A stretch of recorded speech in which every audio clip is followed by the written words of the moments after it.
ରୋଗ ଆଗରେ କେହି ନୁହେଁ। ତାପରେ ଇଏ ନନା ଯିଏ ବହୁତ ବଡ଼ ବଡ଼ କାର୍ଯ୍ୟ କରିନାହାନ୍ତି, ବହୁତ ଦିନରୁ ଅଛନ୍ତି, କିଛି କିଛି କାମ କରନ୍ତି, ତାଙ୍କ ଷ୍ଟ୍ରେଂଥ ବି ସେତିକି ନାହିଁ। ପୁଅ ପାଖରେ ରହୁନି, ମଝିରେ ମଝିରେ ଆସୁଛି ଦେଖିବା ପାଇଁ। ଝିଅ ବାହା ହେଇଗଲାଣି, ସ୍ୱାମୀ ସ୍ତ୍ରୀ 2 ଜଣ। ଏଠି ଏତେ ଦିନ ହେଲାଣି କାମ ବନ୍ଦ ପରେ ସିଏ କେଉଁଠିକି ଦୌଡ଼ିକି ଯାଇକି ଆପ୍ରୋଚ୍ କରନ୍ତିନି କାମ ପାଇଁ। ଯେଉଁଠି ଯାହା କାମ ମିଳିଲା, ଛୋଟ ମୋଟ ବଡ଼ ଯାହା କାମ କଲା ସେଇ କାମରେ ସିଏ ଚଳନ୍ତି। ଏତେ ଦିନ ହେଲାଣି କାମ ଯେହେତୁ ନାହିଁ, ତ ସେଥିପାଇଁ ତାଙ୍କର ୱାଇଫ୍ କ'ଣ କରୁଛନ୍ତି, ଗୋଟେ ଛୋଟିଆ ଦୋକାନଟେ କରିଛନ୍ତି। ଯେଉଁ ଦୋକାନରେ କି ଗୋଟେ ଦିନକୁ ଏମିତି ଜାଗାରେ ଦୋକାନଟା ହେଇଛି, ସେଠି ରୋଜଗାର ବି ସେମିତି ମାତ୍ରାରେ ନୁହେଁ, କି ବେପାର ବି ସେତେ ମାତ୍ରାରେ ହୁଏନି। ଟଙ୍କା 500-600 ଟଙ୍କା ବେପାର ହେଉଥିବ ଦିନସାରା ଭିତରେ। ଯଦି ଗୋଟେ ଚାହା ପାନ ଦୋକାନରେ 500-600 ବେପାର ହେଉଥିବ, ମାନେ ଆପଣ ଚିନ୍ତା କରନ୍ତୁ 10% କି 50% ହେଉଛନ୍ତି ଲାଭ, ମାନେ 100 କି 150 ଟଙ୍କା କି 70-80 ଟଙ୍କା କି 100 ଟଙ୍କା ଲାଭ ହେଉଥିବ। ସେତିକି ପଇସାରେ ହିଁ ଚଳୁଛନ୍ତି, ଏଇଭଳିଆ ଅବସ୍ଥା।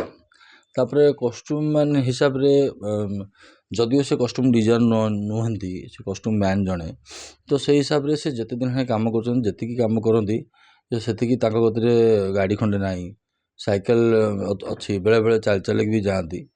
ତ ଏମିତି ପରିସ୍ଥିତି ଭିତରେ ଝିଅ ବାହାଘର କରିଦେଇଛନ୍ତି, ଏତେ ଅଭାବ ଅବସ୍ଥାରେ ବି ଝିଅ ବାହାଘର କରିଦେଇଛନ୍ତି, ପୁଅ ବାହା ହେଇଯାଇଛି। ଏ 2 ଜଣ ଚଳିବା ଆକ୍ଚୁଆଲି ମୁସ୍କିଲ। ଏବେ ରିକଭରି ହେବା ଯେତିକି ତାଙ୍କର ବଡ଼ କଥା ନୁହେଁ, ସେ ବଞ୍ଚିକି ରହିବା ବଡ଼ କଥା। କାହିଁକି ନା ବହୁତ ଅଭାବ ଆଉ ଅନଟନ ଭିତରେ ସେମାନେ ଗତି କରୁଛନ୍ତି।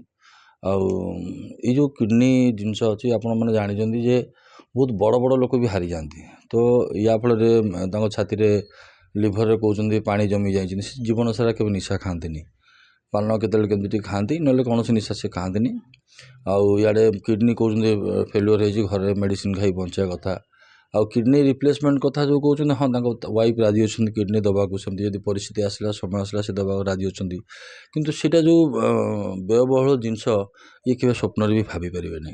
ଆମେ ଖାଲି, ମୁଁ ଆପଣମାନଙ୍କ ମାଧ୍ୟମରେ ଆମ ଇଣ୍ଡଷ୍ଟ୍ରିରେ କାମ କରୁଥିବା ପ୍ରତ୍ୟେକ ବ୍ୟକ୍ତିଙ୍କୁ ଅନୁରୋଧ କରିବି, ଯେଉଁମାନେ ତାଙ୍କ ସହିତ ସଂଶ୍ଳିଷ୍ଟ କିମ୍ବା ଯେଉଁମାନେ ସଂଶ୍ଳିଷ୍ଟ ନୁହଁ, କଳାକୁ ଭଲ ପାଆନ୍ତି କିମ୍ବା କଳାକାର ଲାଇନ୍ ଭିତରେ ଅଛନ୍ତି, ଯାହାର ଯେତିକି ଷ୍ଟ୍ରେଂଥ, ଆଟଲିଷ୍ଟ ତାଙ୍କ ନମ୍ବରରେ ଫୋନ୍ କରିକି ଟିକେ ସହଯୋଗ କରିବା ପାଇଁ ଚେଷ୍ଟା କରନ୍ତୁ। ମୁଁ ତ ଅଛି, ମୁଁ ଏବେ ନାହିଁ, ମୁଁ ବହୁତ ଦିନ ଆଗରୁ ତାଙ୍କ ସାଙ୍ଗରେ ଅଛି ଆଉ ସହଯୋଗ କରି ଆସିଛି। ଏବେ ମଧ୍ୟ ଯାହା ବି ଆବଶ୍ୟକତା ଯଦି ପଡ଼ିବ ଆଗକୁ, ମୋର ଷ୍ଟ୍ରେଂଥ ଅନୁସାରେ, ମୋ ଔକାତ ଅନୁସାରେ ମୁଁ ଚେଷ୍ଟା କରିବି ମଧ୍ୟ।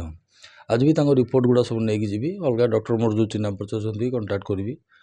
ତାଙ୍କ ମାଧ୍ୟମରେ ଯାହା ହେଇପାରିବ, ତାଙ୍କର ଯେଉଁ ସ୍ୱାସ୍ଥ୍ୟ କାର୍ଡ଼ ଅଛି ତା ମାଧ୍ୟମରେ ବି ଯଦି କିଛି ହେଇପାରିବ, ମୁଁ ମୋର ପ୍ରାଣପଣେ ଚେଷ୍ଟା କରିବି କରିବା ପାଇଁ।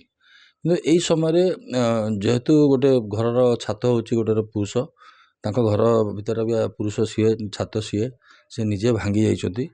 ସେ ଛାତକୁ ଷ୍ଟ୍ରେଂଥ ଦେବା ପାଇଁ ଆମମାନଙ୍କର ସହଯୋଗ, ଆମମାନଙ୍କର ଭଲ ପାଇବା ଏବଂ ତାକୁ ଗୋଟେ କଲ୍ଟେ ହଉ, ଫିଜିକାଲି ଟିକେ ଦେଖା କରିବା, ଏତିକି ହେଲେ ତାଙ୍କ ମନୋବଳ ଷ୍ଟ୍ରଙ୍ଗ ହେବ ଆଉ ଆଶା ବିଶ୍ୱାସ ସେ ଭଲରେ ବଞ୍ଚିପାରିବେ କିଛି ଦିନ।